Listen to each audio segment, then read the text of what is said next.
Hello, I'm Michael Pierce, and this is The Human Condition. Today we're talking about, are depression and anxiety the same thing?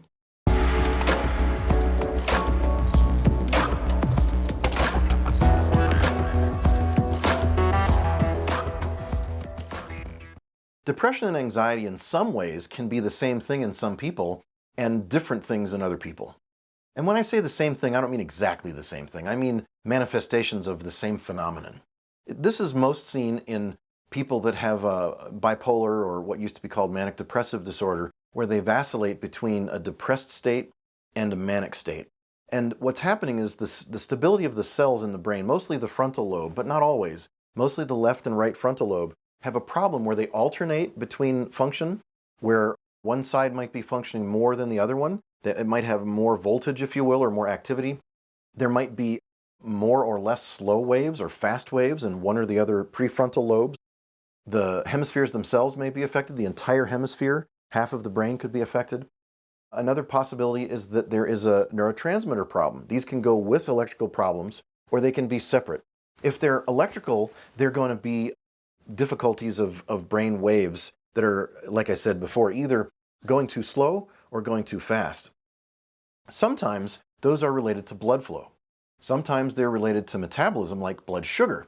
And sometimes they're related to autoimmunity, like your immune system attacking itself. That happens sometimes in food disorders as well as other disorders related to the environment, where a person's body attacks itself, but it's usually triggered by something that happened to the person. It's usually not just random. When the person's problem with depression and anxiety happens, regardless of whether it's bipolar or not, there are difficulties with stabilizing the electrical output of cells. That can come from chemical reasons, and it can come from electrical reasons. Generally, cells are healthy if they have good thick membranes that are nice and strong, and they can keep a charge separation between the charges inside the cell and the charges outside all the cells. When cells degenerate, they get weak, thin walls, weak, thin membranes, and they can't separate charges very well. So what keeps cells osmotically stable, or what is to say chemically and stable pH and stable electrical charges, is having good, strong proteins, negatively charged proteins inside the cell. Those are called anions. And also minerals, broad spectrum minerals. This means all of the 60 or 70 so minerals that we take that are not radioactive and poison. And those elements that we eat in our daily lives, or we breathe in very small amounts, or get on our skin, but most of it we breathe in trace amounts. These are tiny, tiny amounts of trace elements. Those help us to stabilize because they're electrolytes. All of them are unique electrolytes. And we can't get by with just sodium, just potassium, just chloride. We can't get by with those simple elements. We need a lot more elements like selenium and copper and zinc and all that stuff. So once you have those foods in your body and you can absorb them through a bad gut, which is another topic of discussion, then you can begin to stabilize the membranes so that you have a substrate of brain cells that can support talk therapy or neurofeedback or any type of intervention that a clinician might choose.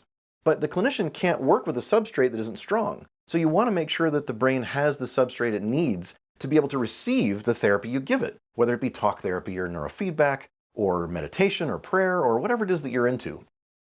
So depression and anxiety, why do we say they're the same thing? Well, sometimes as cells undergo this transneural degeneration, it's called, they can sometimes spew out massive outbursts of signal, but they can't sustain those signals very long.